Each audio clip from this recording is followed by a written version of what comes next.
So we're going to offer the mandala, a representation of the entire universe. So all the things that bring us delight, maybe that normally we would get attached to, we offer to our precious teacher, all the Buddhas and Bodhisattvas, on the welfare, for the welfare of all sentient beings.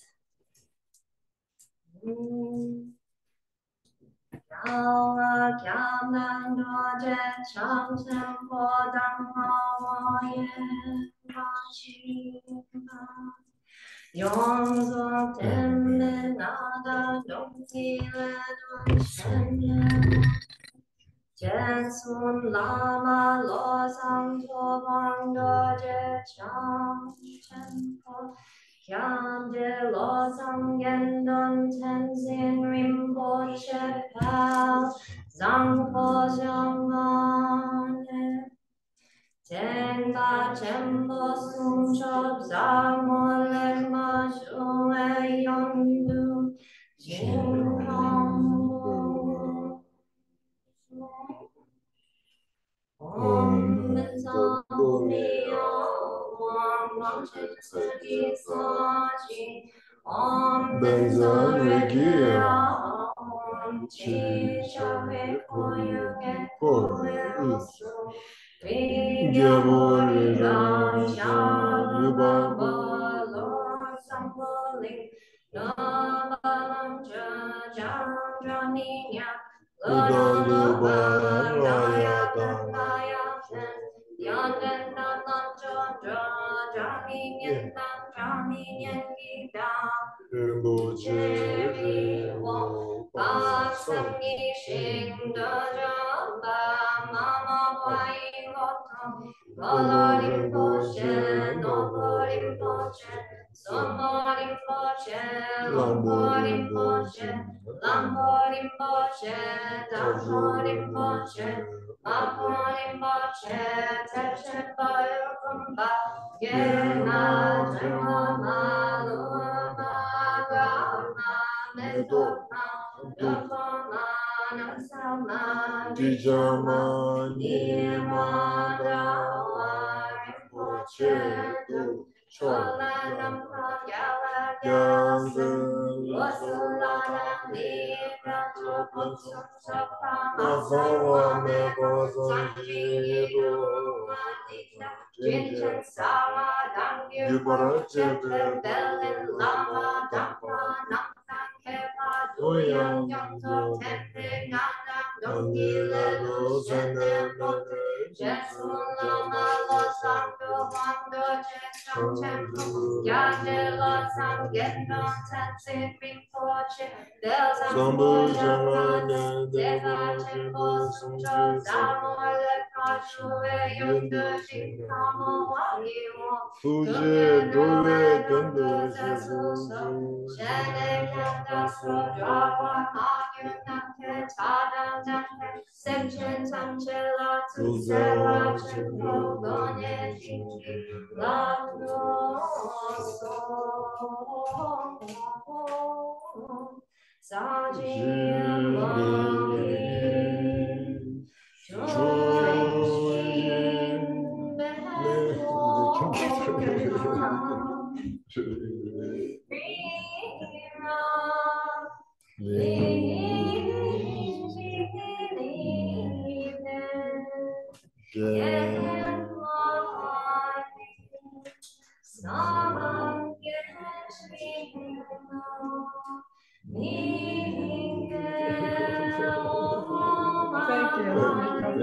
Thank you so much.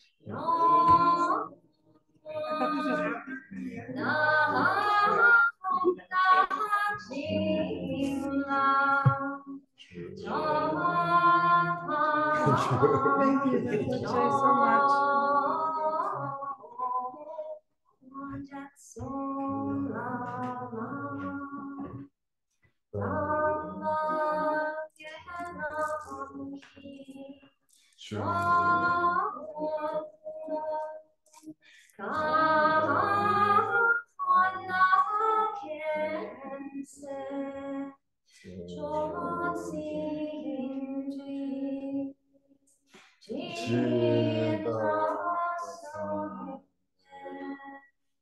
Do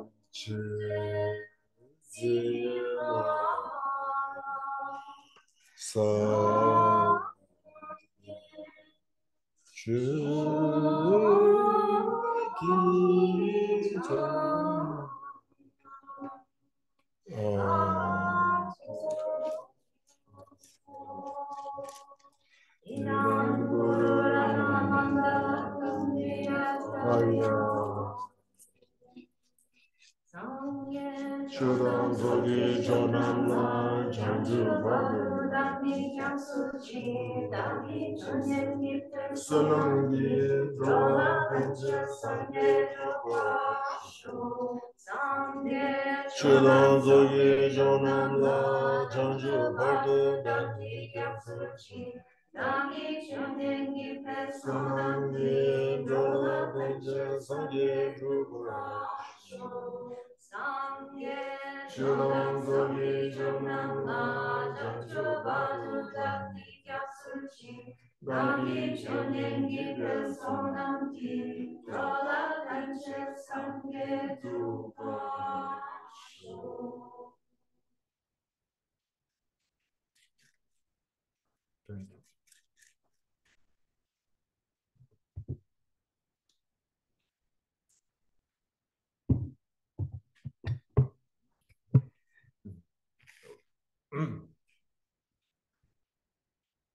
Okay.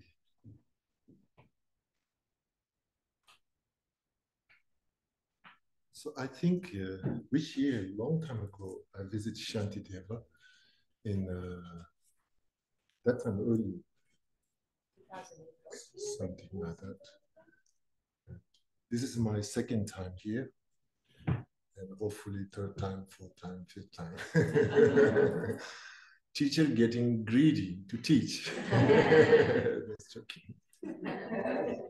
Okay. Anyway, I think first of all, I want to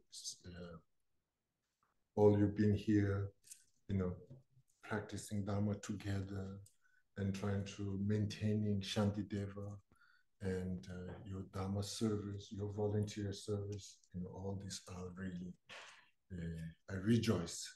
Okay, it's really wonderful. Okay, and obviously it's just something that your own karma connection with this Shantideva center. So they will be, you might think maybe you have something connection with the Shantideva himself. So that name kind of somehow you brought here, and Shantideva, the great master, the great teacher. So however, due to your own karmic condition, you brought here, awake your Dharma seeds and practicing Dharma. And this kind of organization provides those kind of conditions. And you are, just kind of interdependent reality. So we are here. And so there's a long time ago, center asked me to visit Shantideva, and this time was very random, very suddenly. So it is my own kind of wish to see. I heard you moved, and Shantideva's center is doing better than before. It's increasing. It's this new house. It's beautiful. This nice house here. Also, there's a beautiful stupa out there, and a statue. It's beautiful, and the money wheel in front. It's beautiful. So all of you did really diligent Dharma service. So thank you very much for your effort. Okay.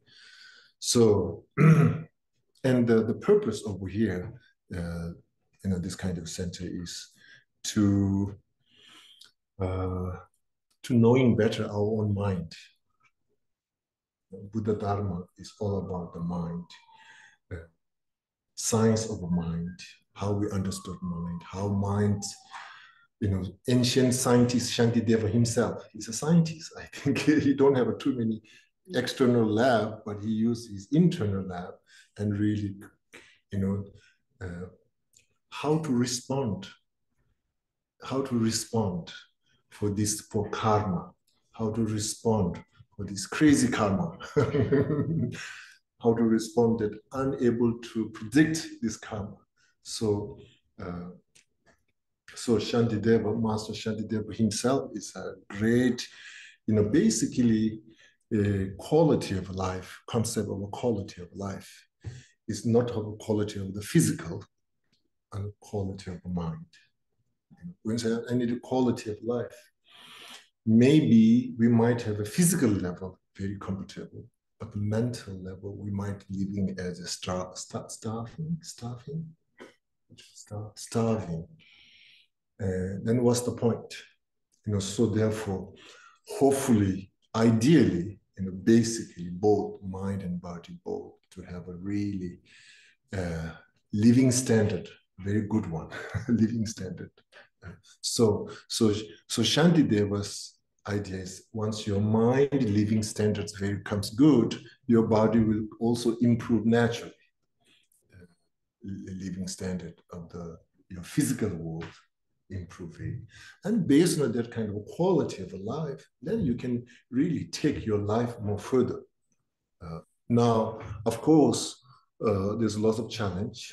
There's a lot of kind of like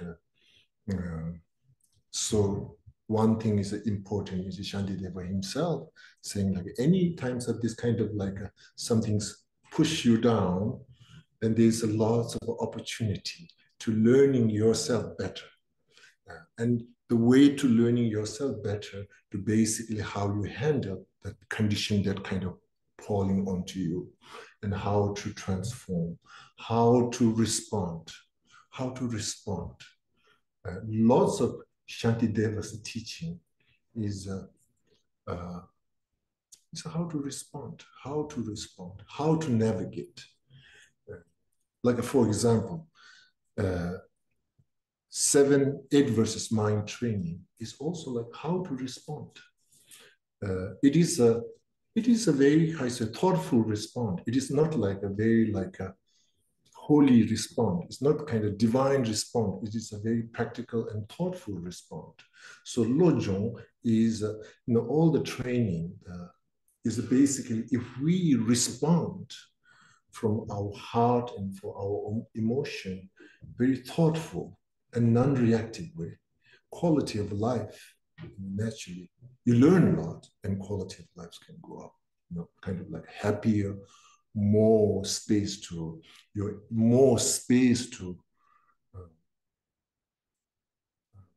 utilizing our potential more better.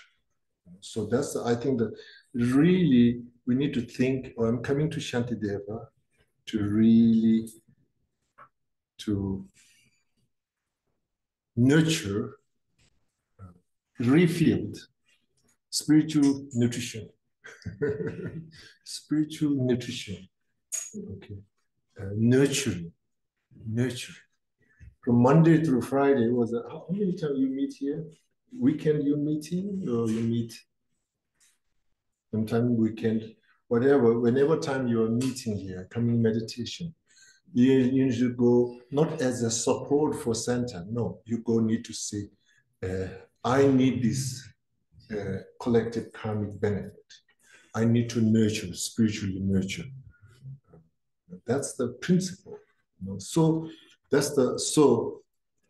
once we have that kind of like a general mindset, then I think this kind of like a Shantideva's main thing is a Bodhisattva's way of life. And the Bodhisattva, I think, in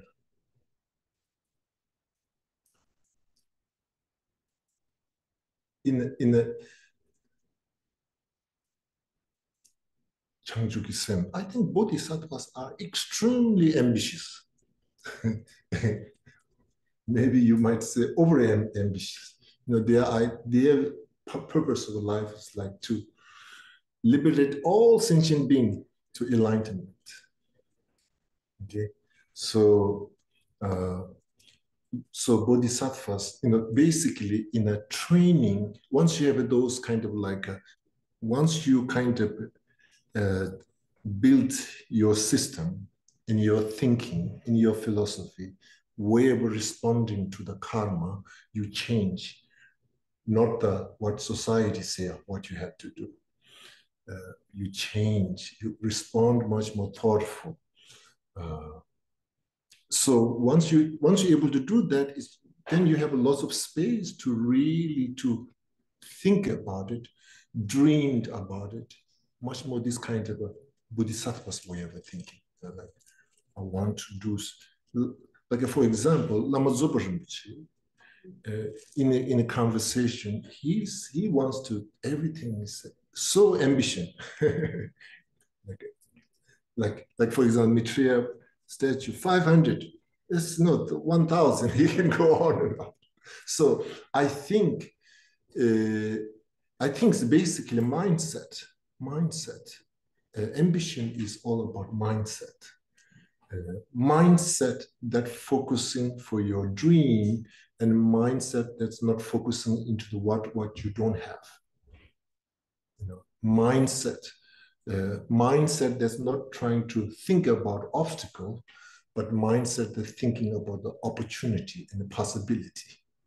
So ambition is basically, we need to train our own. Usually our habit is, mindset is all the time going into obstacle, focusing for the obstacle, what can happen. And that's, I think, really limits for our own self. Okay, that's limits. We invite our own obstacle because we're trying to think about what can go wrong. The first thing when you're trying to do something, you think about what can go wrong. That's the already unauspicious. So anything you are doing, at least for 3 months, just think about positive things, what you can do it. And you should think about the obstacle later. That's better, because obstacle come.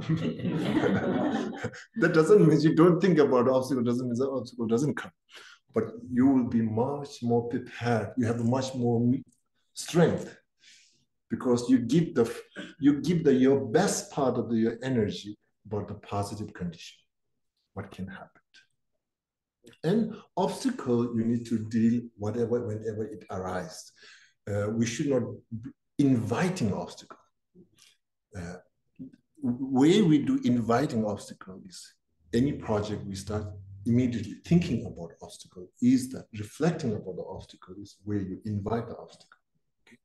So the point over here is that more we train our own self into the possibility, positive condition, what we can do it, non-limiting from any aspect, external aspect, internal. No, I'm nobody, Miller was enlightened being, and you just not this kind of a doing, like like they are different, In reality, in the Buddha himself's teaching, we have the same nature mind, same kind of mind. But the only difference is Buddha's mind is revealed, is a clear sky, and our mind is going through different clouds. And, it obscured a little bit here and there.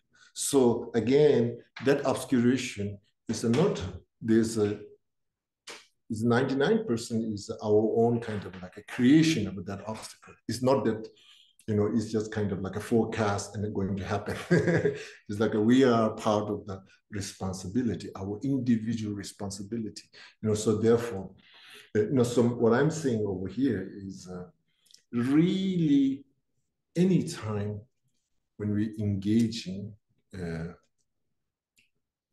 that kind of like I would say like one is way we respond for our karma. Karma is just kind of like we are riding through our own karmic journey. It's just we are going through, but we need to kind of a thoughtful respond, not reactive way of responding. And that way we can become more deeper understanding for our own self. We have a space to kind of like analyze and observe. That creates it really doesn't waste our time. It really kind of, that time itself becomes very productive. That time itself becomes very beneficial. And that kind of like a mindset. And then plus, not so much focusing, as an individual person, whatever our purpose is over here, whatever we are doing, whatever we are dreaming. And the one thing is really focusing for the bright side, giving attention for the bright side, and giving not only thinking and reflecting, but engaging. Once you engage, when obstacles arise, then you like simultaneously, then you have a much more power to responding for the obstacle. Not thinking ahead, not inviting obstacle ahead, not the negative karmic seeds to arise ahead. That's only our own mind. Our own mind give that nurturing, that seeds to arise. So what I'm saying is really intentionally, sometimes intentionally trying to avoid it. Or this is not can happen. Even you yourself thinking, not going to happen. Even somebody encouraged, you say, this is not going to happen. Discouraging yourself, discouraging for another people, that's not good, healthy. All the time have to be cheerful for our own self, cheerful for our own self, cheerful for another people. This kind of in some of the practice is like a concept of a rejoice. Concept of a rejoice is like all the time cheering.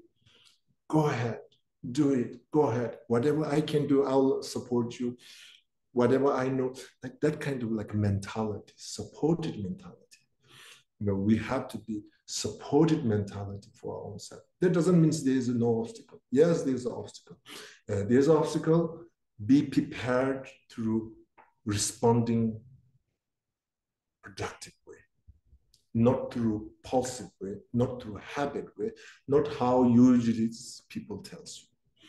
And ultimately, the way we're responding for our karmic surprise is a real, look at that karmic surprise really shakes our ego. Okay. When it shakes our ego, and plus you kind of have a disciplined mindset to responding productive way, and there is a really growth can happen. Here, you are not doing the easy right. You are not doing the easy right. You are not doing the everybody what they say, what you have to do it. You are really coming through your own side. And you can your ego get hurt, and the ego get kind of, anyway, ego, the basically more ego kind of, our own ego gets some kind of like a pain. I think there is an opportunity to understand ego more better. If everything's going so smooth, maybe not so much growth. Somehow we are going through profit of our good karma, just riding, free ride from karma. Just free ride from karma. And we're not really. So really learning occur, really growth occur once ego is cornered.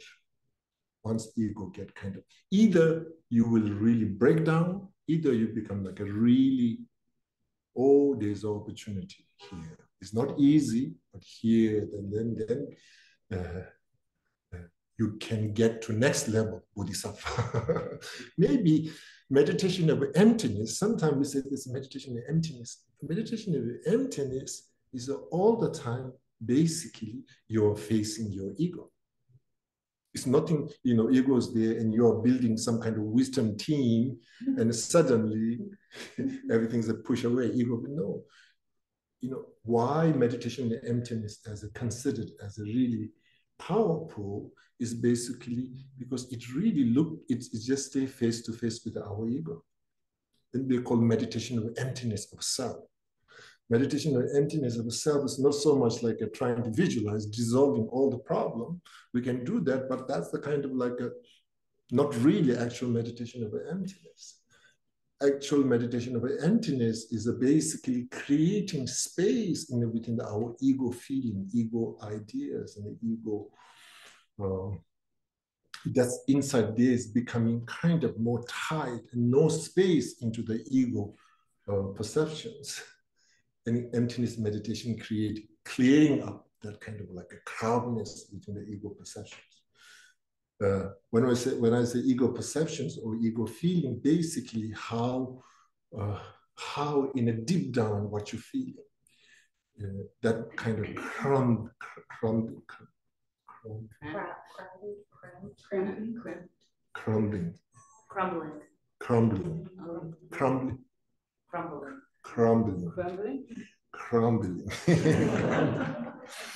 So teachings are good so I can learn English, improve my English. Crumbling. Inside crumbling, meditation of emptiness is that when things inside crumbling, okay?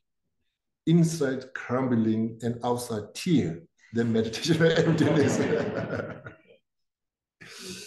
When there's everything's good, meditation of emptiness, it's not that much growth there. So meditation of emptiness is basically really you go to the next level.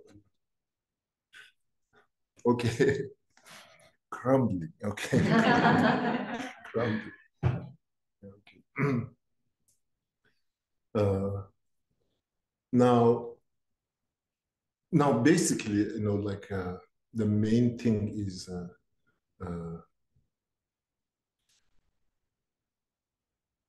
sometimes really inside our head or also in our heart, getting strong ascertainment. This is how it should be. There's some kind of like a discernment or belief or understanding is very important for part of meditation. Meditation, when you do your meditation, it's like a following. Somebody tell you to what to do and you just follow. That meditation can be good for short term. That meditation can be like that meditation is like somebody does massage for you. But somebody does massage, but then you go back and you don't do your yoga and it doesn't help. So to really get really deep into the meditation, ascertainment, discernment, understanding, these are very, very important. Like something that, yes, that's right. There's a kind of like heart understanding, and somehow you believe through that understanding. Sometimes there's some logical reason. Sometimes you don't need to logical reasons. Somehow your heart came to same conclusion. And that's important for meditation, because then when you have that kind of ascertainment, then meditation can become more natural. Because of that, you are,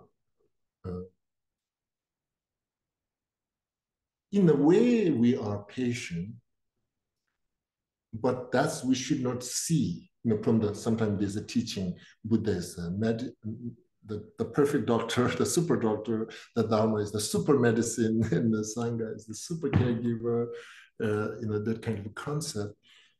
But I think at the end, we need to see our own self as the super doctor.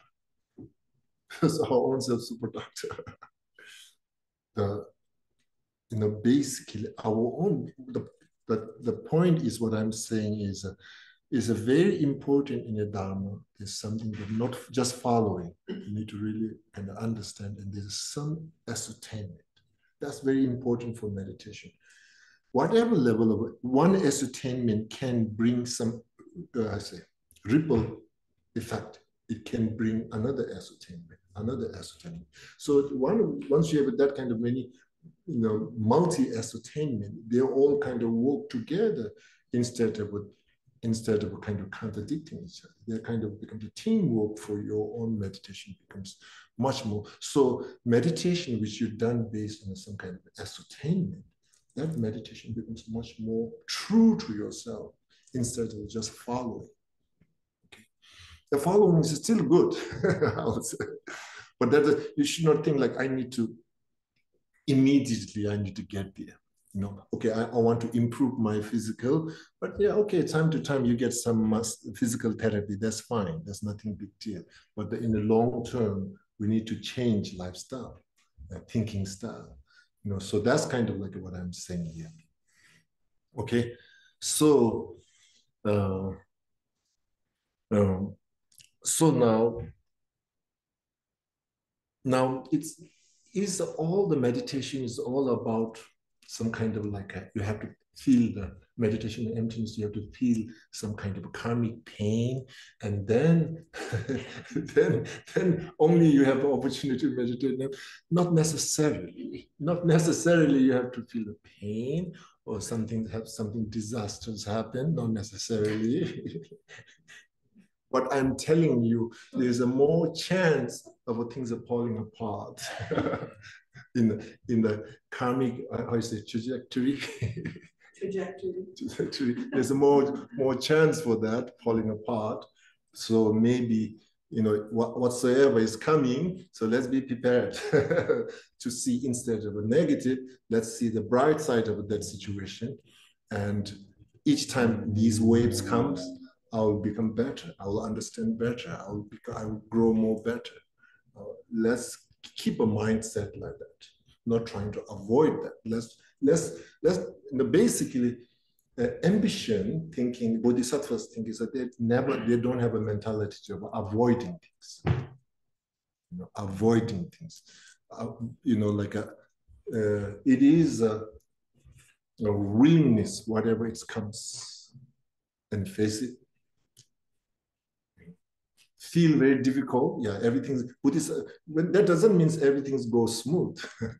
They will be really difficult, yes, but your mind is set, your intention is set, and yes, there will be a little bit tension come up, but that tension, that karmic result is worth it to go through.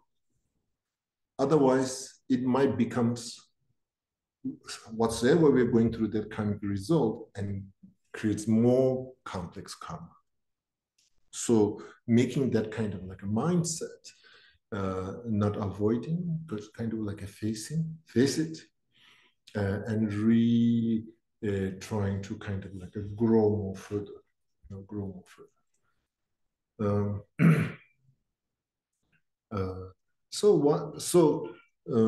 Now the inspiring part, how we inspired ourselves is, so that means like all the time we kind of, like, of course, there's this kind of like a mindset, how we transform the negative conditions. But at the same time, another inspiration part, what will going to happen? Inspiration part. Are there two different tracks? Or they're kind of like a inspiration part is a loving kindness, loving kindness. Now, these two are like a, what you call like a, sometimes bird, when they go left, it get the momentum to, what you say? To soar, like just glide. They gain the momentum, sometimes. Anyway, when you're doing all this transformation, negative condition to path, you also gain momentum, same time, momentum to opening your loving kindness. It's not like a something you are nothing doing anything with it, although you're not thinking about the compassion, so on and so forth. However, that developing and opening up a loving kindness, that momentum, that potential is also your opening. So I think it's a naturally we will become like a more kind of like excited, more things like you are out of your ego mind. You are there to kind of like making more brighter. You're constantly thinking something, even just simple. Your garden, you want to do something in your garden. Even simple things that you want to, basically energy spark. It's just basically spiritual energy spark.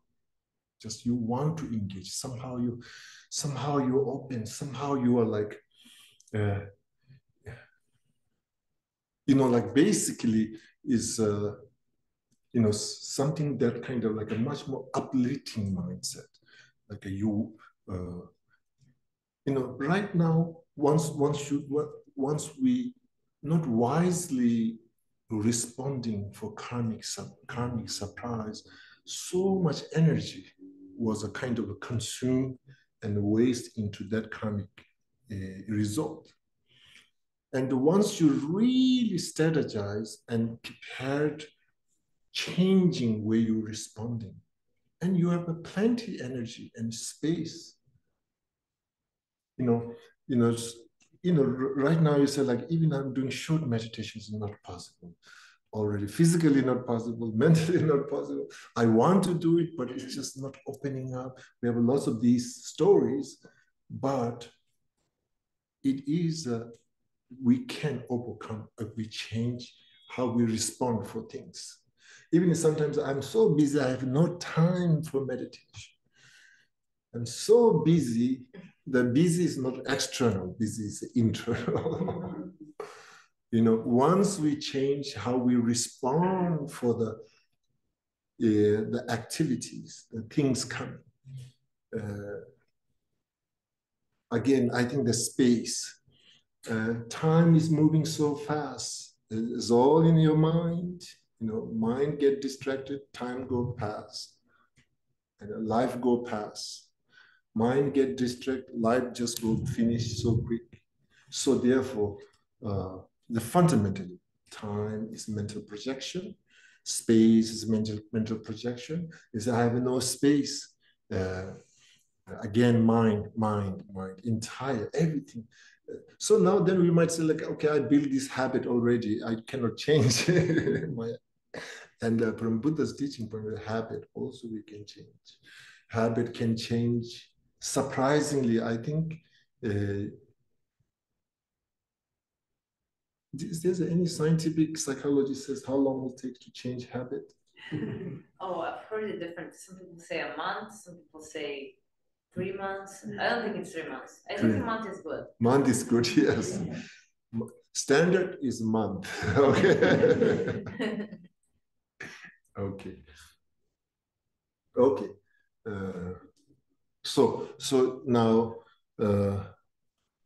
habit again. Habit. We all want to change negative habit. To able to change negative habit, or we need to set good condition. That's important. Setting the good condition to how to change. Sometimes we have that wish, but we don't set the condition. Okay. And then some kind of desperate condition, and then you want to change. Like desperate condition really brings that kind of renunciation, but not necessarily that brings the right setting condition. Okay, so you have to have that renunciation, that realization, important. Then you have to have a setting the condition. Then you work for the, changing the habit. Okay, so many times we have the renunciation power, but we don't have the right setting condition. Right setting condition, that is a right setting condition, is something we have to be nice to our own self, number one. Usually want to change, and we treat I want to change my habit, and then basically through controlling, through force, and there's no loving kindness at all. So setting condition is something that's gentleness, loving kindness. There's something understanding our own self, giving an understanding, not blaming, not shaming, not feeling guilty through the negative habits. But all these need to be purified, and there's a sense of acceptance, sense of kindness, attention. And once you set that condition, and that's, as I mentioned earlier, that kind of how you respond, that respond, positive responding, that responding, that training, that kind of mindset can help naturally that kind of like a right setting condition to changing negative habit. not only motivation. Most time we fail because we have the motivation, we have the renunciation, we have the realization, but not successful because everything done by force, everything done by control, everything done by, so here that kind of like a right condition creating through positive responding, all the basically you are looking for yourself in a potential point of view. You're communicating for yourself potential point of view. Potential. So basically you need to tell story for yourself, positive perspective. If there's any outside there. There's one friend of mine, he's now he passed away, but he's a really good practitioner, but he cannot stop smoking. It's like a really, he had the renunciation, you had to stop smoking, but one time, whatever happened, there's some situation that he's not allowed to smoke or something situation came up. He's able to change that habit in one day. In one day. Then next day he's not craving. And that change didn't take time. He didn't like, okay, he know he's at that particular time or whatever the situation was, he's not allowed to smoke, that he know that he's not allowed. So that pause, they create the condition. And maybe he didn't, okay, I'm not allowed to smoke, that's fine. Maybe he accepted. And there's no kind of a craving. Oh, I'll not today, but I'll soon. There's no like a mind story. Maybe that's, I'm just, somehow he's not thinking really hard. He have some realization that, okay, this is a little bit too much for my health. But the change just took in one day. Just had the condition, he had to pause for one day, boom. And he was smoking for so long time. So even the habits, so really can change in a, even a simple mindset. So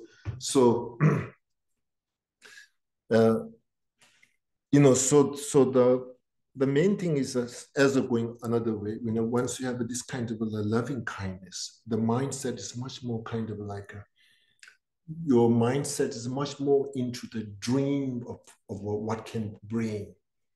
Your energy is kind of spending more time into the dream, what you're dreaming beautiful things every day and the night. So that's once you kind of have that kind of beautiful imagination day and night, you're kind of thinking beautiful imagination for your future, for future of the community. That kind of imagination, positive imagination, visualization, imagination. And these are, I think, is very important to expand our inspiration and nurture our potential path. Usually what's happening is that we visualize negative things, scary things, very wrathful deity all the time.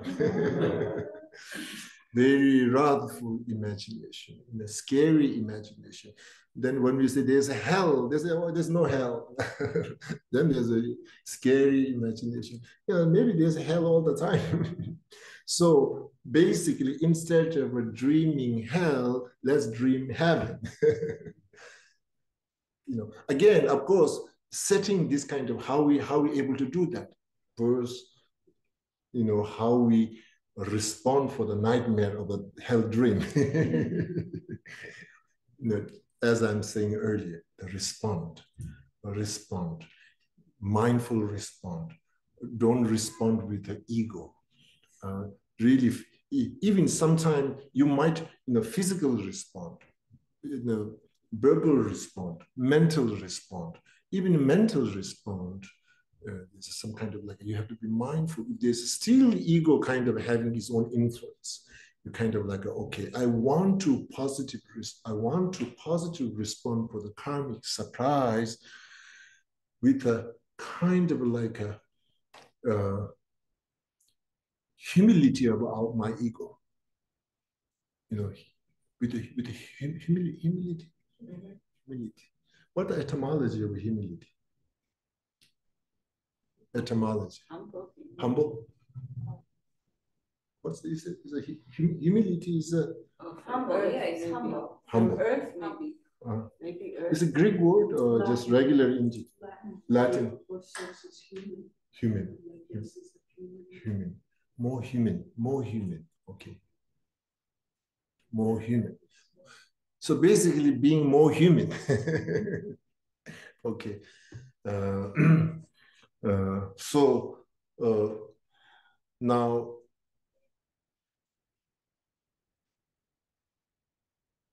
Now since it's a topic also the contentment,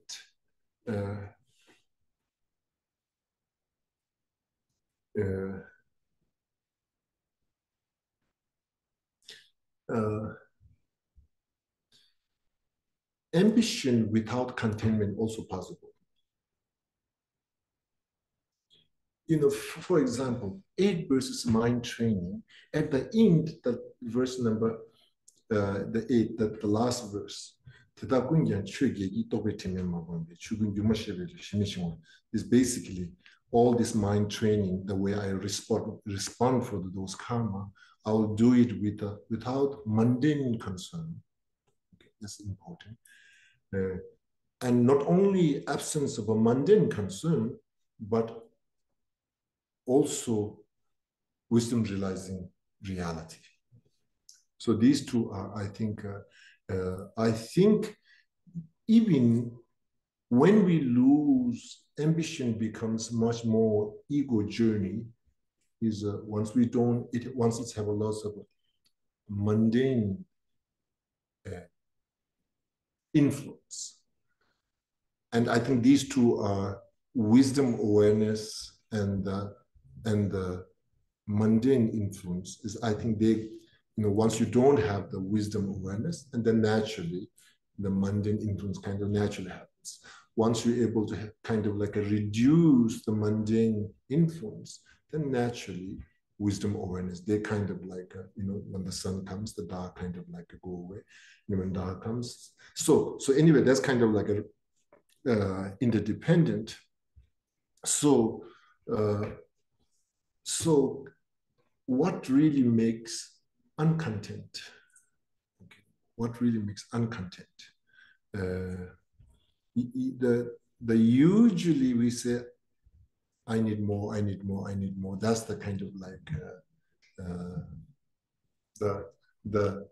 how you say statement descriptions of uncontent. I'm more. Bodhisattva looks like Bodhisattva have an I feeling. I want everybody become enlightened. I want more, and I want big, and I want everybody to be enlightened. It's have a uncontent, and it's have some similarity. Both have some similarity. Uncontent may have something more towards, and ambition also have the uncontentment and the ambition have some similarity behavior. Okay. Now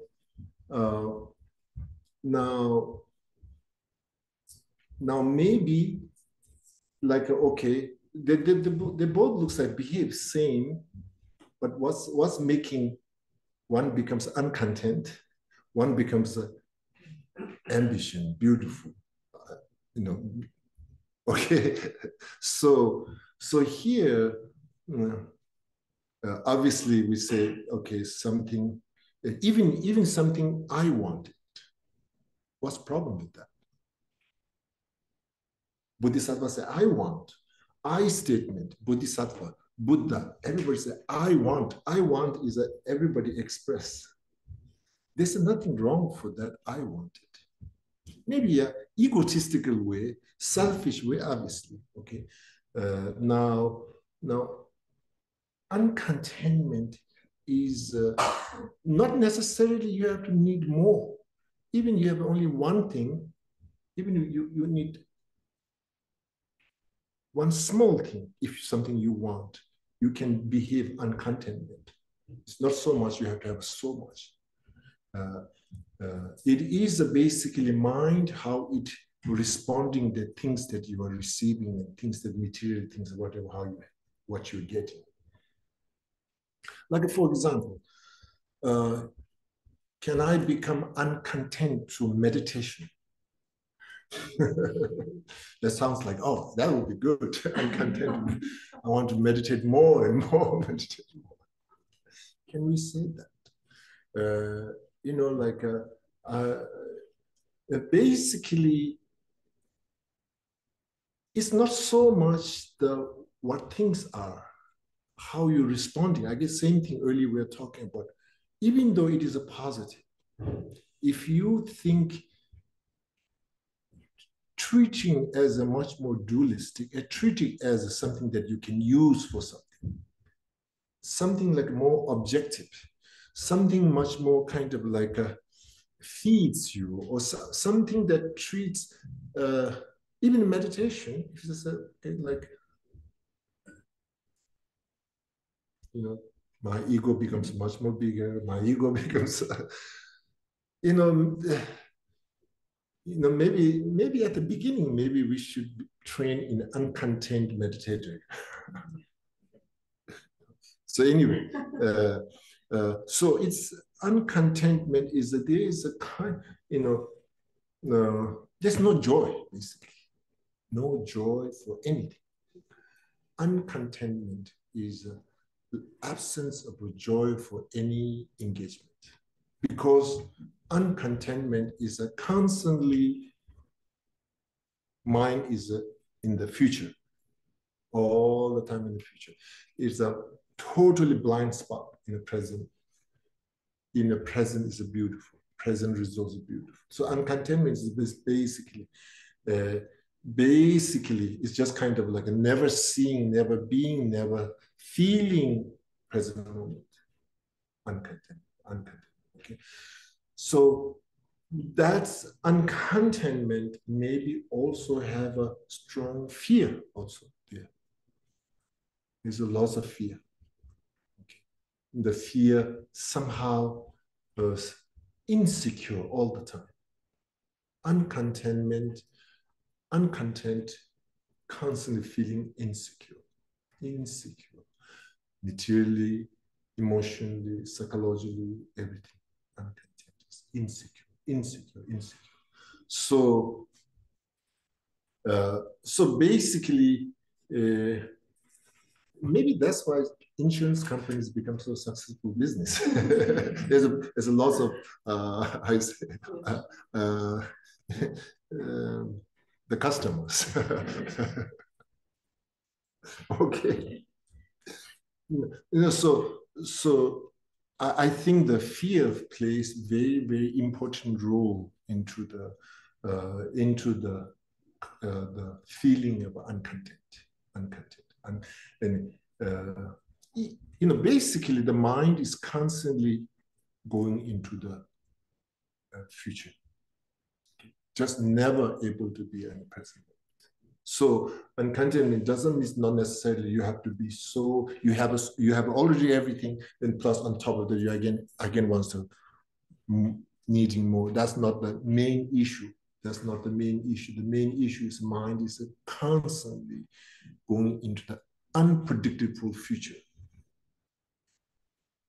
And uncontent is basically maybe control mind manifesting to work for you in a positive way. Maybe some kind of uncontent mind is like a maybe more protector manifestation for uncertain of our own future.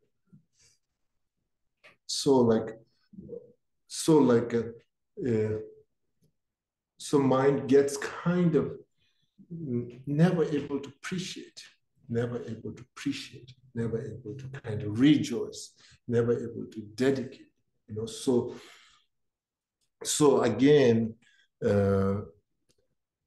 so here again,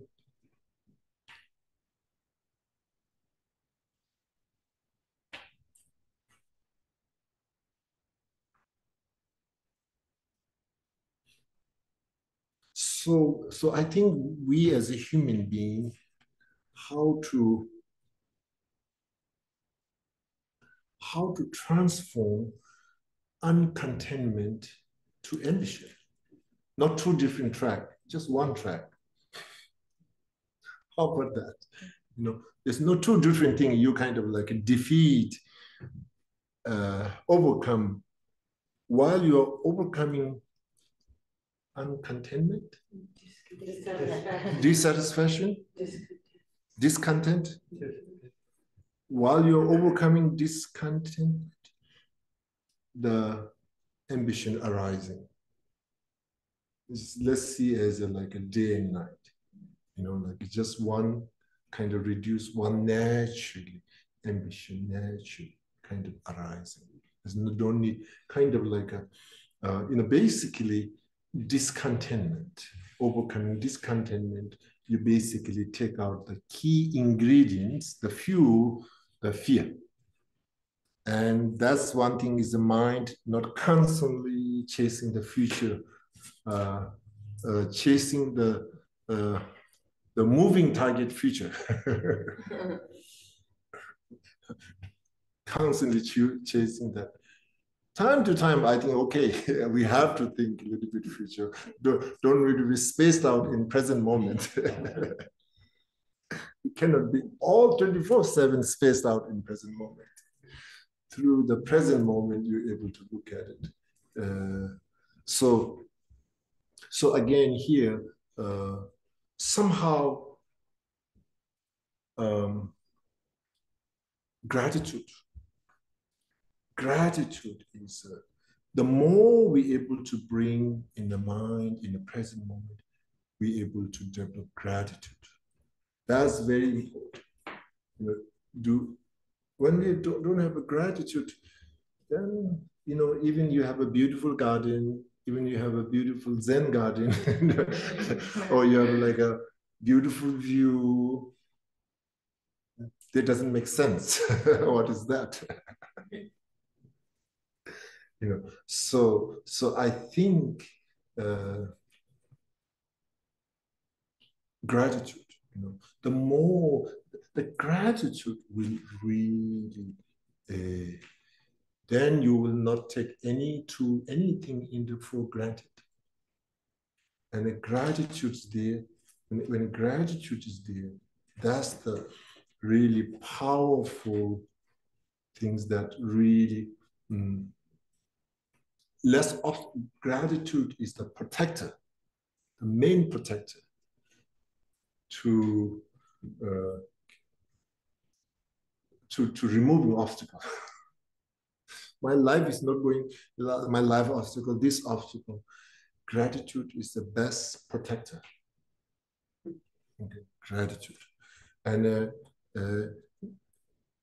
you know, basically gratitude, I think sometimes gratitude is, you know, usually we spend more time in the fear. So gratitude. You know, present moment, bringing, you know, feel yourself present, what's happening. That kind of like a present moment mindset will bring that kind of present awareness. You know, mind can go future here and there, but the principal job description of my mind is to bring in an aware and present moment, and then naturally gratitude. Gratitude will be naturally. Okay, so really, you know, basically, when you say I'm meditating, you know, really, you need to write down the job description of the mind. This is a typical, and anyway, I'm come to West, so now I know these whole things. Job description is a very like a important one. So once you sign that job description, so basically, yes, the mind meditation is, you know, ultimately finding the job description of a mind. Okay, so gratitude, you know, so basically this whole thing is a kind of this whole thing is a really gives, it's really internally nurture. So that's the life quality. That's the life quality, internally nurtured. And then like, once we have an internally nurtured in a gratitude, again, gratitude also can become fundamental seeds for compassion. Open ups. Gratitude can open up your heart. It's not that, okay, I'm so perfect, I'm so good, I'm so fortunate. It's not, again, there's I statements involved. I'm so fortunate, I'm so happy. But that's kind of feeling of I from the gratitude experience is very important. It will open up our heart. It will open our heart, and it can help to be also. So as I mentioned earlier, these different conditions kind of collecting can, have an impact into the different positive mindset. Okay, so uncontentment, content. So content so how we define content?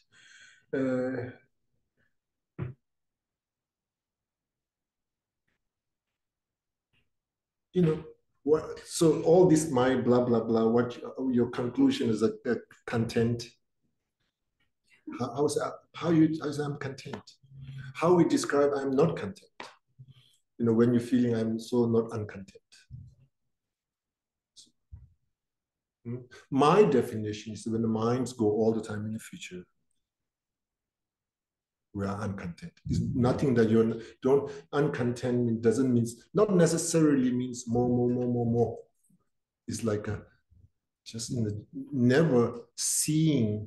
never experiencing gratitude. Everything taken, whatever karmically what we have is for granted. That is uncontent. Never seeing present moment, totally blind spot.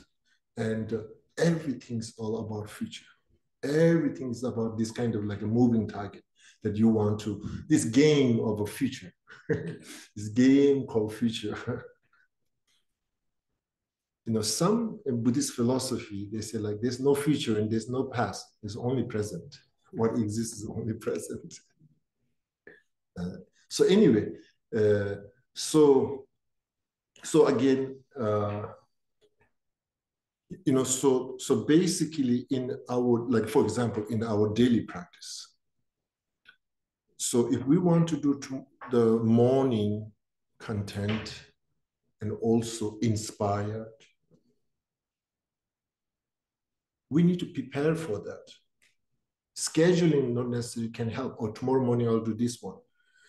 Not just by schedule. You need to put the seeds. You need to kind of like, that's what I want to do. I really want to have a nurture morning, that kind of like a quality morning. Okay. So like, I think it's kind of slowly prepared. Tomorrow's Monday, Monday. So don't be scared. You're getting some works in the office. Fine. You will look for the future from the present moment's view, not from the future into just for the future. Anyway, what I'm saying is that your mindset. Then when you kind of like that kind of like even like, for example, tonight before you're going tomorrow morning, my meditation will be some kind of like a mindset I'm going to put into the everything, gratitude, present awareness, and way I responding to the karmic supplies, different way, more thoughtful way. So when you set these things, and morning when you're doing your meditation, it can be morning session, don't have to be 2 hours, morning session don't have to be, can be just 10 hours, not 10 hours. 10 minutes. 10 hours. Just for 10 minutes. Power of your intention. That gesture of your meditation posture of your body and mind is a powerful statement. Sometimes your morning practice is a statement. It's not like holy and something. It's just you're making statement. I'll be grounded, I'll be still, I'll be focused, I'll be kind. That statement you're making. In the morning, you're in front of an altar. When you're sitting, you have to make that morning statement how you're going to become in front of the altar. Okay. Grounded, the number one. Okay. Then compassionate. So it's just like your morning meditation practice is your signature for the day. Your spiritual signature, saying that, yes, I'll be, as you're saying, staying in your meditation posture, grounded, I want to be grounded. And there will be, tornado will come, yes. The minute you put your feet in an office, maybe immediately, here, hurricane, no? Hurricane, yeah. There will be 150 miles per hour wind may come the minute you put, but grounded. Okay, grounded. And then, compassionate. Compassion is you're not trying to run away, you're being flexibility. Ego becomes no flexibility. And like becomes kind of rigid. So anyway, what I'm saying is intention is very important, and your morning practice is a take as your statement, as a posture. You need to remind it, grounded and compassionate. So that way, I think we need to kind of like a step-by-step practice have to be. Then practice becomes more genuine, because lots of time we kind of one time we cannot do practice all the time based on the inspiration. That's a limited resource. Still good. I'm inspired. That will, hopefully go several months, but inspirations are really good, but you cannot run only that few. So we need to treat our practice. And also we should not treat our practice as something miracle happens. Suddenly it was a change. Not making expectation of a miracle. Okay, so our practice as facing the karma and the life and the statement, and without expectation of a miracle, maybe then miracle happens. Maybe one day that kind of mindset, then suddenly miracle is there. So therefore, like as I mentioned earlier, this person who's smoking, he never thought about he can easily cut the smoking. Then miracle happened in one day. Boom. So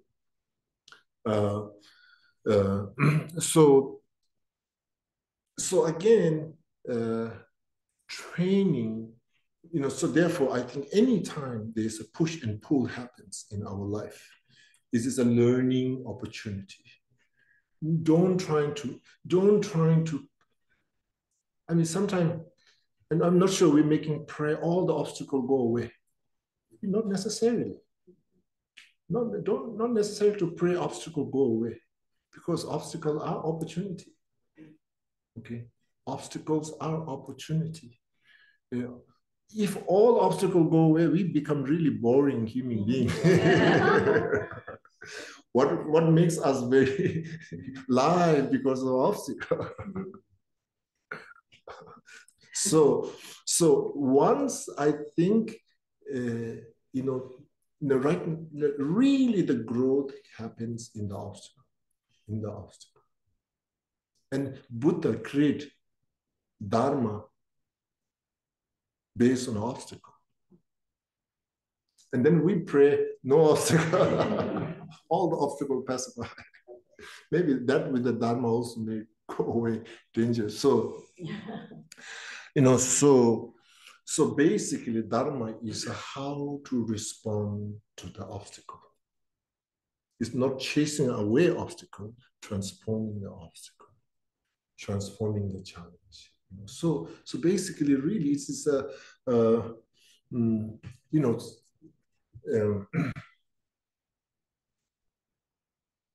it is a very Dharma practice is a really deep way of studying and understanding and knowing yourself. Because right now, who are you?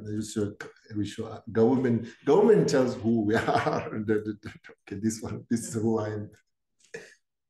We need to know karmic identity of ourselves.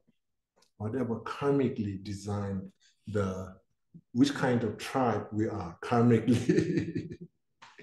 That's really the key thing. Karmic civilization. What kind of karmic ID we carry? Karmic. So that's, I think, that really. So Dharma practice is, in a way, is really knowing our own self much more better. Not so much the system, the culture built up something, and then we're trying to follow. We all are karmically individual. Very surprised one system trying to run everything. There's some benefit, but in a deeper sense, in a surface sense, the social, the culture may have something to do. But in a deeper sense, they have nothing to do. So therefore, also nobody can provide, nobody can show us, but we have to kind of go through. We have to go through that deeper. And that deeper understanding of ourselves is through the lens of obstacle. Obstacles like an earthquake. It shakes. And then all is a volcano, And then suddenly you have different things coming up. So therefore, obstacles. So basically, one way to look at it is the ambition, not exactly like a Bodhisattva. Everybody wants to become enlightenment. That's kind of like, I would say, bodhicitta, when you say, I want to benefit all sentient beings. I want to obtain enlightenment, purpose of benefiting all sentient beings, that kind of mindset. Okay, I think that is how you say. That's the ambition, yes, but I think that's what you call in the title. In the book, you have the fancy title, and Subtitle. We need subtitle. Not just the fancy title, the subtitle. Now, in that fancy title, I think the subtitle is ambition. In the subtitle, that ambition is now. Fancy title, that ambition for future. Usually ambition, I think ambition have two things. One, in a future title, one is ambition related with the now. So when I'm saying that one is ambition as a concept of ambition is not praying for all the obstacles to remove. I'm ready. I'm ready with the obstacle. And that's the ambition. That's the subtitle ambition. Okay. And once we have that, then the future fancy ambition title, that naturally can happen. That naturally can happen. So that's I think so they have a bodhisattvas, sometimes you have this kind of, they come to hell around to benefit. They come to this and that, like there's this kind of metaphors. But I think as a bodhisattva's way of life, negative condition transforming to the path, all that things are basically is like a ambition as a now, basically. So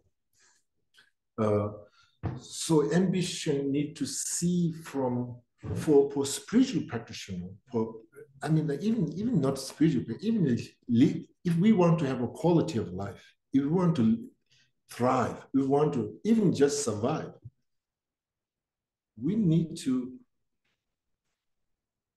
karma.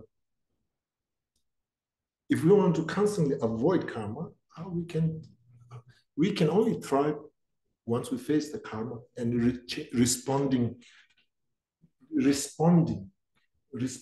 wiser, responding more compassionate. That's, I think, the thriving. And we, like so basically quality of life coming through that kind of like a courage mind.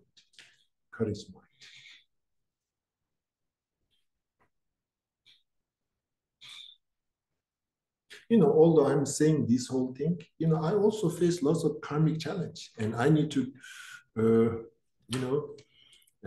it's not easy. And then sometimes one day I win, next day karma wins. So it's ongoing, like it's ongoing. And when I lose, then I'll prepare more, and then I'm ready to go. That's the really the fun part. Okay. Losing is also fun part. It hurts, yes, it hurts, definitely. But then you call Manjushri, Manjushri help, 1-800.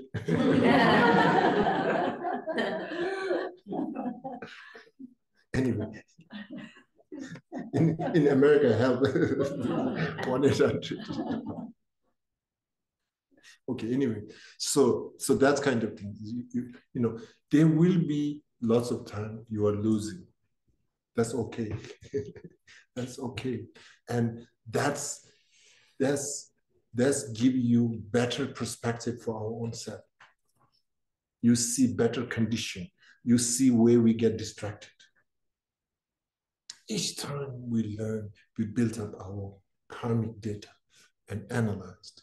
Okay, I'll be much better tomorrow. I know where things get, where my everything kind of went in the drain. I see that. And then you can kind of build up. Okay. So basically, what I'm saying is basically spiritual practice, meditation, all these things need to come to kind of like a learning, not concept, learning of our own self.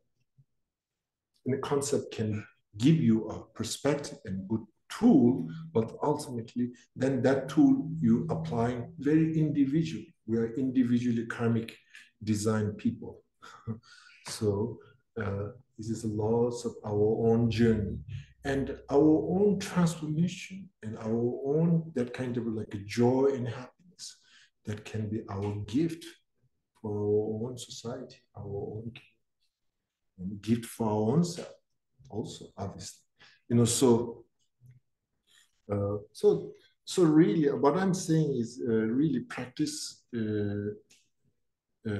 whatever we practice doing, and we need to find why we are doing. We're just following, or why we're doing, for what reason, what is happening, and where I can apply. What's, kind of looking, assessing your practice, assessing your daily practice. And in daily practice, maybe some daily practice can be same for 2 months, and then 2 months can be different shift based on whatever karmic situation you're going through. You don't have to be kind of like a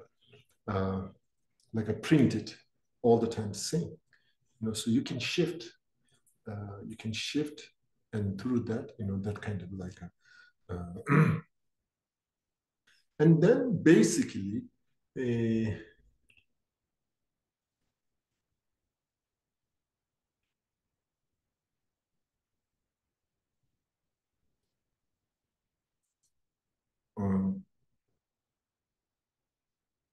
what you call it? Underestimate, not underestimate yourself. Not underestimate. Maybe time to do overestimate good. Okay. Okay, maybe, yeah, I just rambling here and there. Nothing particularly, if something beneficial, if something you have a question, you can ask question. We have half an hour. Some question answer will be also good. Or you want me to just go on and on and on and on? Yes. Yes. Thank you so much to present this wonderful point of view. It made me think about the Four Noble Truths and the general way that it's presented is always just, the suffering, the cause of suffering. And only later on into the book, right?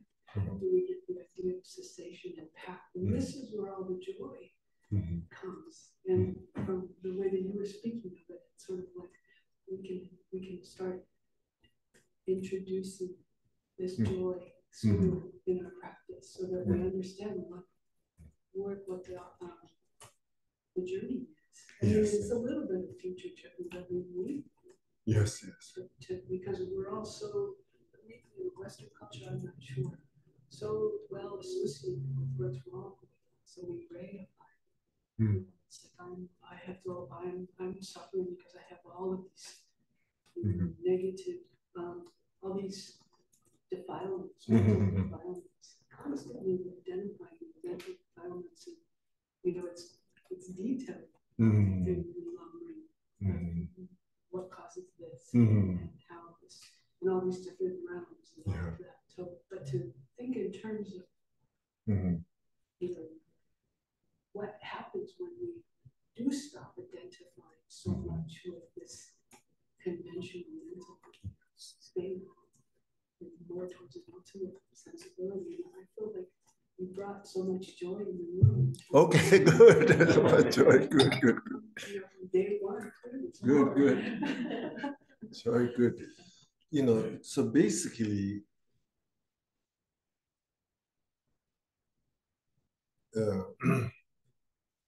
I think sometimes presentation, when you're any kind of Dharma presentation or understanding, it gives you a kind of, like, for example, Four Noble Truth of suffering, cause, and cessation and path.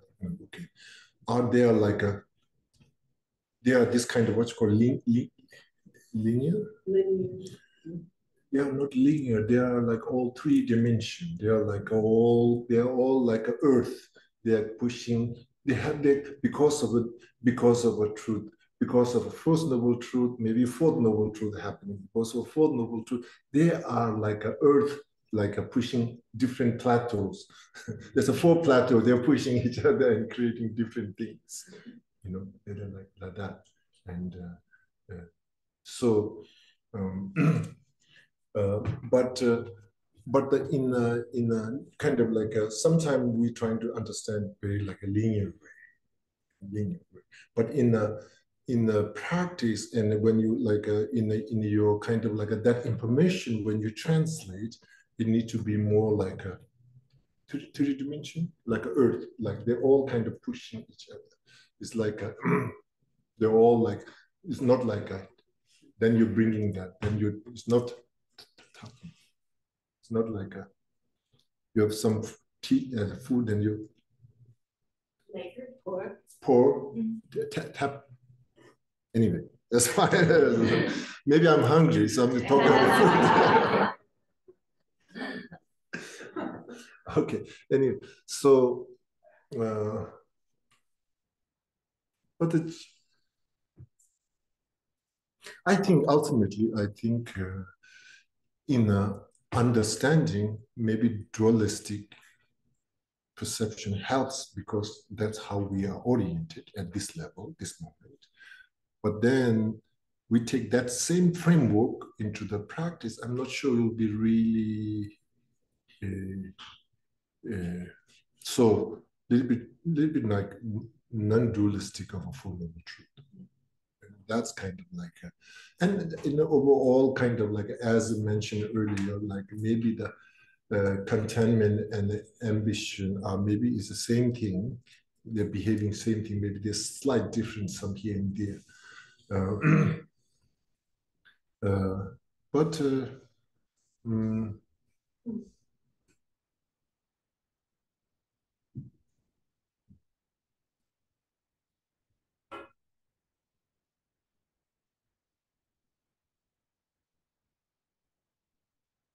sometimes I feel this first turning of will of a Dharma, second turning of will of a Dharma, third turning will of a Dharma. This Buddha is kind of like a standard. This three turning of will of a Dharma. Sometimes I feel like the first turning wheel of a Dharma is like assessment of samsara, assessment of yourself. Okay, this is how it looks like. This is where you're coming. This is a possibility where it's kind of like a really kind of like you have a good assessments. And maybe Four Noble Truth is a framework of a way to assess from the cause and effect point of view. Really good way to look at it.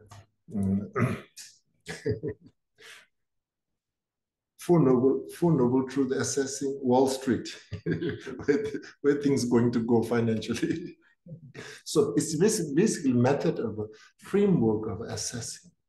The Four Noble Truths is basically that looking into inward, that kind of lens, and where we are, where we're coming from, what's the possibility. And like that's kind of like a first turning wheel of a Dharma is a Buddha's basically assessments of a samsara. Okay. And second turning wheel of a Dharma is a recommendation. Okay, this is the situation. Okay, what is the recommendation? Is the Pranjana Paramita Sutra. So based on that kind of assessment, so this is the best solution. Okay, recommendation is the second turning wheel of a Dharma. And second turning wheel of Dharma really gives the kind of go to the depth of the situation. Okay, it's telling like this is how things going wrong. This is how things going to kind of like restore and kind of make it healthy. And third turning wheel of a Dharma, which talks about the non-duality. I think that's the really in the practice in the meditation, and that's how you kind of like digest all these information and the methods, kind of like a three-dimension way of looking.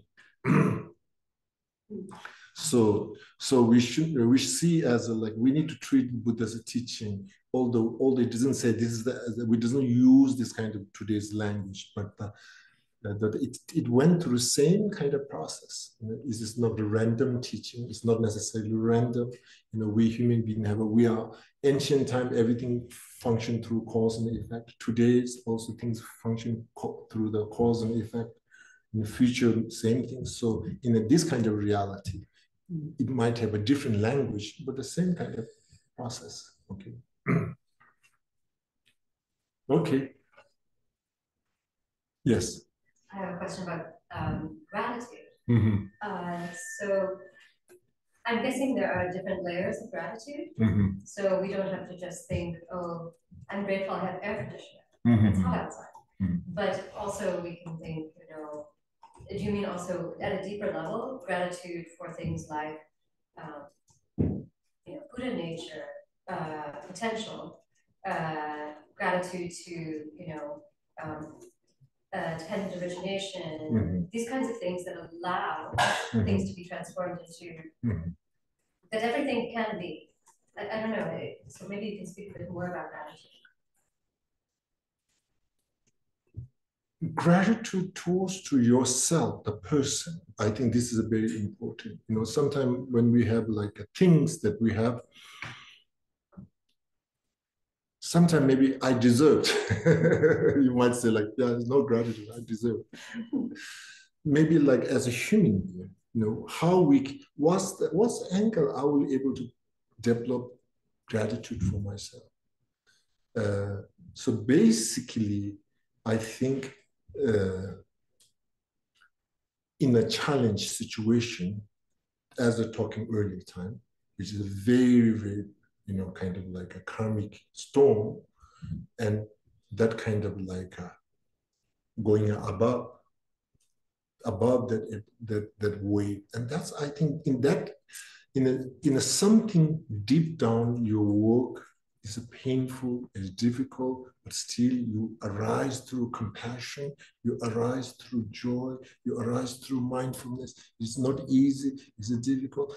So something karmic wave comes and you arise. In the end, this is gratitude, what I'm talking is that gratitude is a very powerful gratitude. Okay? And once that gratitude can awake, rest of the gratitude, whichever situation you can see, gratitude can arise. Okay, so basically, there is.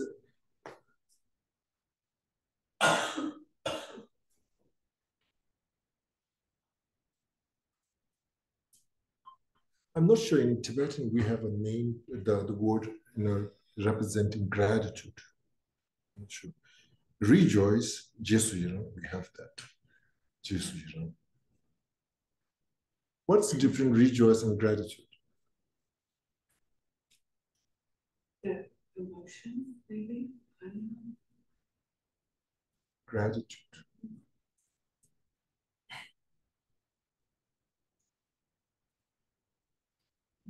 Rejoicing is the direct antidote to envy when you are happy for the success of others. There's an idea of debt and gratitude. Debt and gratitude. Yeah. And rejoicing, there's less debt. Mm-hmm. And you're definitely connected. Mm-hmm. Gratitude, I'm grateful for something, so I'm happy, I'm open. Mm-hmm. And then rejoicing, it's like, yeah, I mean, they have a similar quality inside somehow. I think emotionally they're different though. The emotion is stronger. Rejoice most of it. Rejoice is naturally positive, but gratitude is neutral. It can be, neutral. You could go to a somber memorial and feel gratitude. Okay. Is there a concept of self-jealous? Self-jealousy. Self-anger there. No. Self-anger, we saying, and is there a self-jealous, this concept? Not yet. Is there one in Tibetan? There's no self-angry concept, so it's complicated. When it's self-angry, I'm self-angry, and like self-jealousy, possible? Not yet, or it's on the way.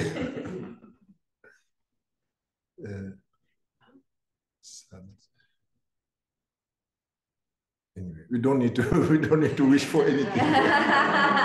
It's just no, it's just kind of interesting. Self-anger. Self-anger. Like, yeah, there's a lot of self-anger, self-hatred. No self-jealousy. That's good news. At least we say we don't have self-jealousy. That's good. Self-angry.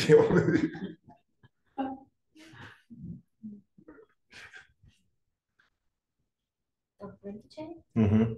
Could we just go back to what you said about the third turning of the wheel of Dharma? Usually from a philosophical point of view, maybe I was misunderstanding, but it always seemed like the lesser because it's more the mind-only focused Chittamatra view. But then, to me, this is the first time you're talking about it in a really positive and useful light, or that's the first time I'm hearing it. So could you talk more about the role of non-duality and how we utilize that in our daily life and practice?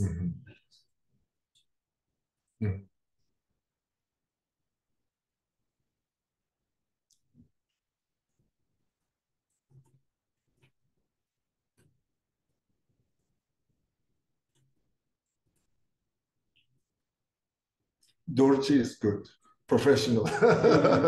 Kolo Dhamma, Semzambe Doi, then you also good. Semzambe Doi Samara.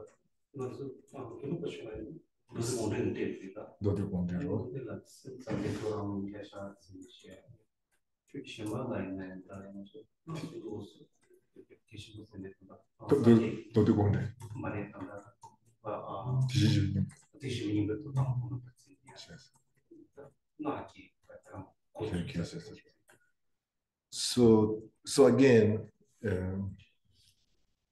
let's go.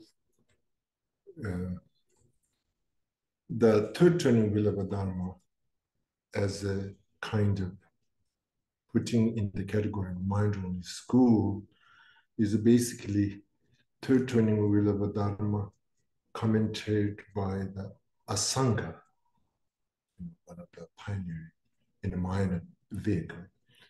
And from his, that's kind of like he went more further to the, they call within the third turning wheel of a Dharma, the Dodegongdel Sande Nimochinam Sutra. It's about 10 chapter. And that Master Asanga really went through that particular sutra, trying to interpret it. Now part of the third turning wheel of a Dharma is a Tathagata Garbha Tejiji Nyingdo, the sutra of Buddha Nietzsche teaching. And now when I present as the third turning as a much more advanced kind of, basically in the part of the third turning, subject can outreach furthermore into the advanced practice. More as a practice of a non-dualistic, even the sutra, even the tantra, both lots of kind of like a non-dual concept, non-duality of reality is establishing from kind of a non-dual theory. And that non-dual theory there's a non-dual theory, have a kind of like a two kind of like a flavor. The non-dual theory, which kind of believes something existence, but still practitioners are very strong into the kind of like a perceiving reality as a non-dual, but in a deep down, they're having some kind of existence into the objectively. It's not so much the observers there, not so much from the observer point of view. Now, the non-dual theory, which is a much more advanced ones, is basically everything is from the observer. Nothing is objectively exist.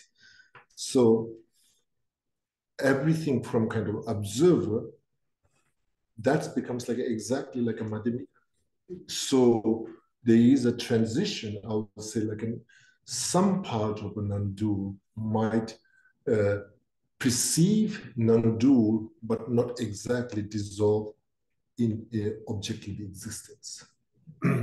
So mind is trying to perceive non-duality. Mind is kind of closing the subject-object duality. Is a really kind of like orienting our mind into.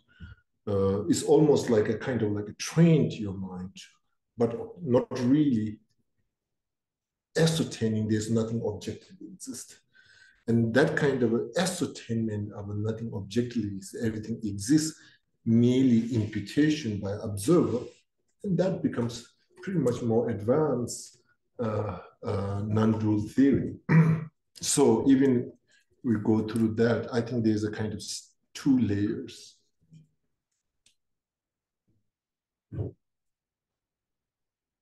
Yes. So when we talk about meditation on emptiness, and you mentioned before how one way to meditate on emptiness is to confront the ego, or so like for me, if I meditate on emptiness itself, and I can understand intellectually things very easily, that like, like where does the hand start, where it ends, all these things are arbitrary. But then I'm left with just intellectual understanding, but it doesn't really take me anywhere. I mean, like, do you just sit in that understanding, or like, I need a little, how do I break through? I think you need to feel the pain first. Yes. As I was talking earlier, that pain. that ego pain. And in the pain, then you need to, you just leave a pain away, and then when you're trying to intellectually go through the kind of look, so what? In that pain, in that pain, in that pain, then you're trying to do it. Very difficult to do it. Even 1 inch won't let you do it. You don't want to do it. That battle is a meditation of emptiness.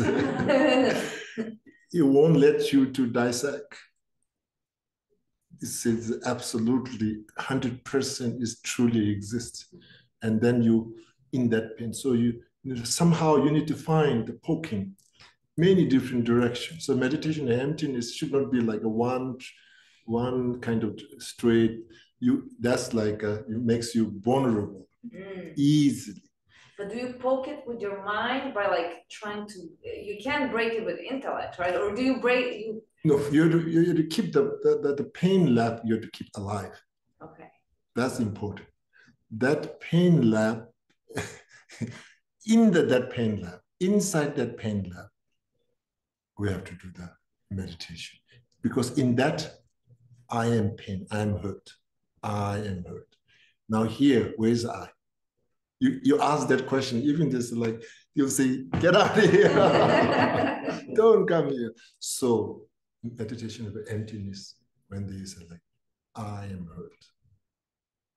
It's okay now. That looks like that's like any time in our life. It don't have to be dramatic situation, but there is a similar, exact same sense of feeling of I am. So you need to, when we're doing meditation emptiness, when we are clinging to the I, and you keep this clinging into the I very fresh, and then one side of your wisdom eye looking into it and say, okay, there's clinging eye. Where's the eye? You have to keep that very, otherwise you're not able to really to kind of like get that good walk out. There's no resistance. We have to find the resistance, ego resistance, and then wisdom observation. Okay, and that's so usually what happens is we're trying to do separate, and then this becomes intellectual. Because where's the challenge? Challenge. I need to feel the challenge. I need to reflect the challenge. I need to see that challenge. While you are aware of the challenge, and then trying to, because it is really hanging very strong, and then you're trying to one by one, like taking out. Yeah. Until it lets go. Yeah, like this, there's nothing to hold on. So really, many times I think most time we might fail, but that failure is also path to success. And then one success can overcome all the 100 failures. So, but we have to have that challenge, that resistance of emptiness, resistance of interdependent. That's really need to kind of like feel it. And then again, it is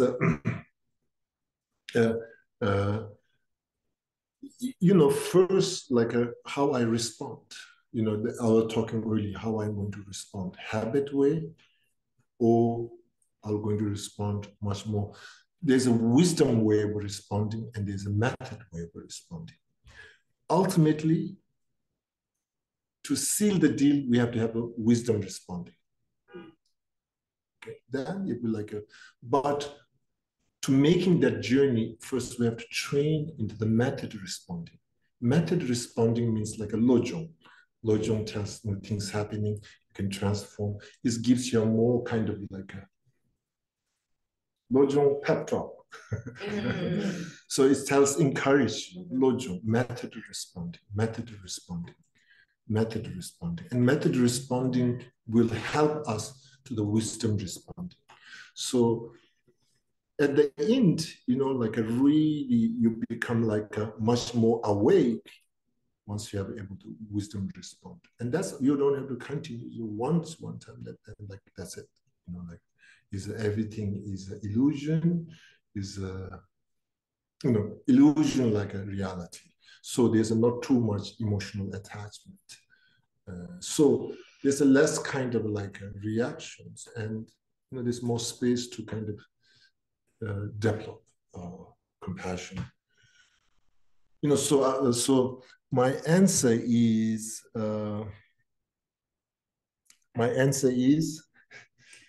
find the pain.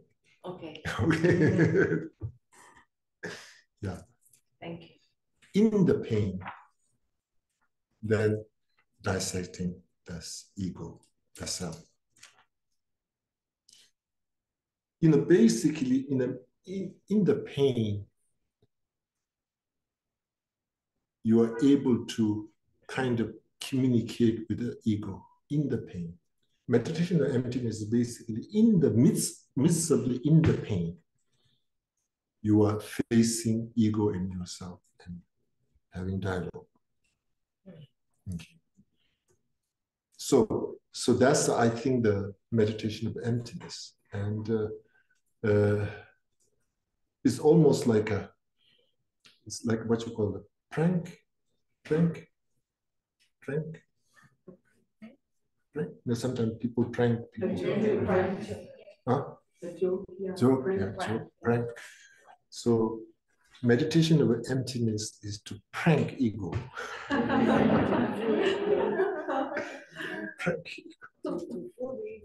Because ego's like when you prank somebody's really believing something, no? And you can, when meditator, I think, becomes so humor. And then you see, you laugh, then meditating emptiness doesn't become like a serious, like, oh, it's like you're laughing, maybe you're, that's just, okay. Trick the ego. Yeah, trick the ego. It's like, it's believing something that doesn't exist. All the pranking is the believing something doesn't exist. So they prank, you are able to prank before. Frank, yeah. Prank. Okay. My pronunciation these days, I don't know, getting old and my muscle is not so good, or my pronunciation is not so coming good these days. But it's my Dharma talk is my English class. Prank. Yeah, perfect. Yeah, really? I have one friend, his name is Frank. So I'm making sure I'm not speaking about him. Frank.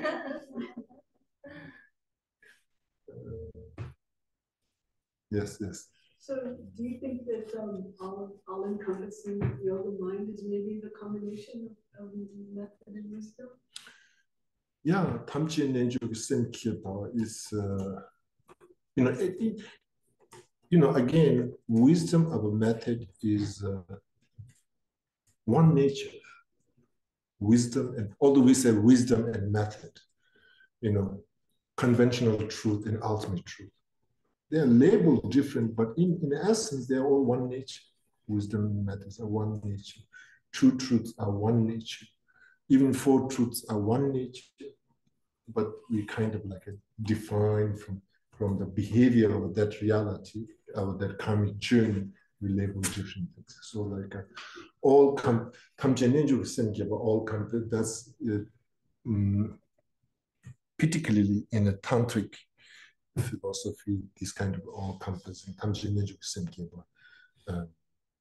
is a very like a metaphoric way you're visualizing different symbols which represent wisdom and methods.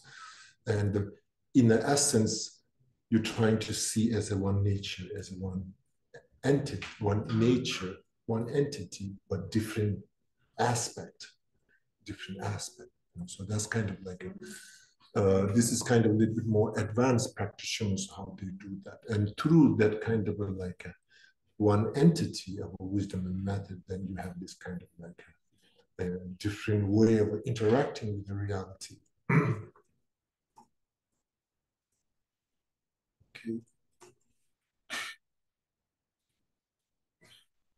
Okay. And Okay, that's good. And online? Is okay, good? Thank you. Okay, good. Okay. So we're going to do the Thanksgiving mandala offering first, followed by dedication and long life and swift return prayers. So I'll go ahead and share the screen.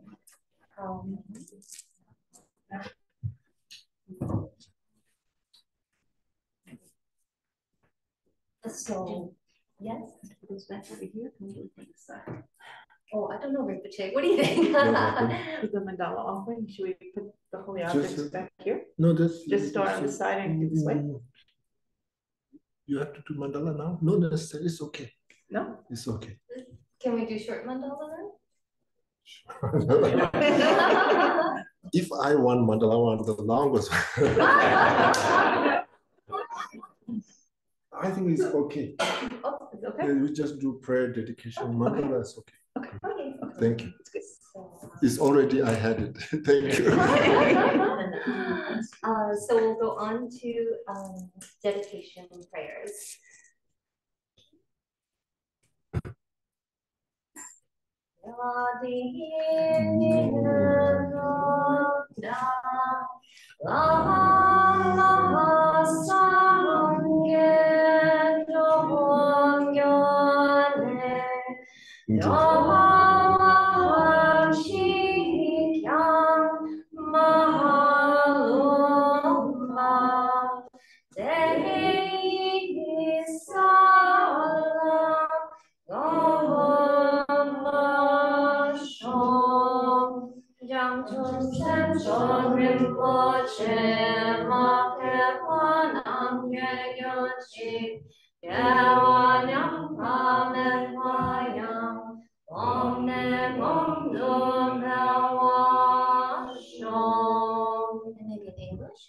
Due to the merits of these virtuous actions, may I quickly attain the state of a Guru Buddha and lead all living beings without exception into that enlightened state.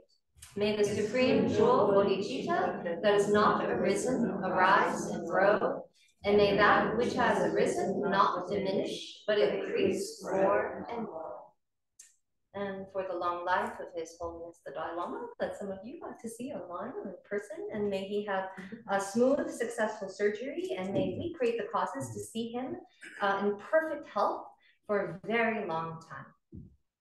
The wish-granting, wish-fulfilling jewel, source of every single benefit and happiness in this world, to the incomparably kind Tenzin Gyatso I beseech, may all your holy wishes be spontaneously fulfilled. And the swift return prayer for Lama Zopa Rinpoche. And we've heard the time is now to make these swift prayers. Now is the ideal time. May he be born in an aspect where he has brightness, long health, and has all the conditions for us to be able to see him as a perfect teacher and continue to guide us well. Heroes, teacher, and assembly of the children of the victorious ones, Shrapadas and Prachisabuddhas, victorious Losang, father and sons, along with the lineage masters, all the objects of refuge in infinite lands, please bestow the virtue and goodness of accomplishing this prayer here and now. Holding and spreading the Muni's precious and complete teachings, through explanation and practice, you wore the armor of patience that is never discouraged. Incomparable, venerable Guru, to you I make request. While striving single-pointedly for the sake of the victorious one's teachings, the sole gateway through which all benefit and happiness emerge, and for mother of living beings, ye suddenly departed to peace. What a great loss! Nevertheless, through the undeceiving truth of the blessings of the ocean of the three jewels, and the great waves of bodhicitta of the children of the victorious ones, may the smile of a reincarnation swiftly beam in glory for fortunate disciples. And of course, the prayer for the long life of Yangsi Rinpoche, As he said, ambition, let's do it. And it's funny, this is about Tara, and I think Rinpoche manifested beautifully this Tara aspect. And by reciting this long life prayer, may we awaken our inner Tara, create the causes to be guided, to continuously go through this process until we ourselves are free from all those clouds and experience the beautiful sky-like nature of mind, and help others do that as well. Mother Tara, liberating from samsara, Tutare, liberating from the 8 fears, Tara, Mother who liberates, please bestow the attainment of longevity by blessings of the root and lineage gurus, by the spiritual attainments of the Idams, gods and goddesses, by the skillful means of the Dakinis and Dharma protectors, may we joyfully realize the essence of our hopes. Gendun Tenzin, you are gracious, benevolent, and kind. Please remain for a long life. May your enlightened activities flourish in all directions and continuously ripen and nourish myself and all sentient beings. From this point forward throughout all our lives, keep us under your care. Be our holy, virtuous friend and guide.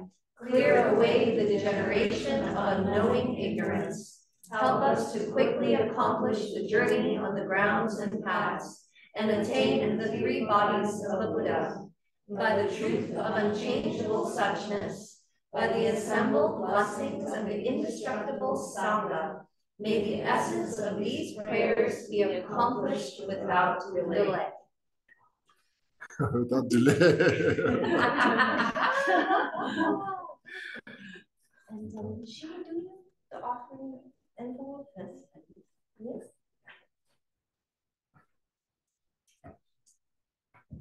Would you like to offer it to Rinpoche and I'll say a few words? Okay. Yes. So, thank you so much. Thank you. Please come again. This has been very I already special. planned next time. Okay, wonderful. Thank you. This is the 2nd out of 10 infinite times. I don't know how many, but please come again. You're a true inspiration. We're very fortunate and grateful to have you sharing your Dharma wisdom. So please live long, come again very, very soon. You know, us New Yorkers, we like everything very quick. And yes, and we look forward to seeing you again. Thank you. Thank you. Thank you.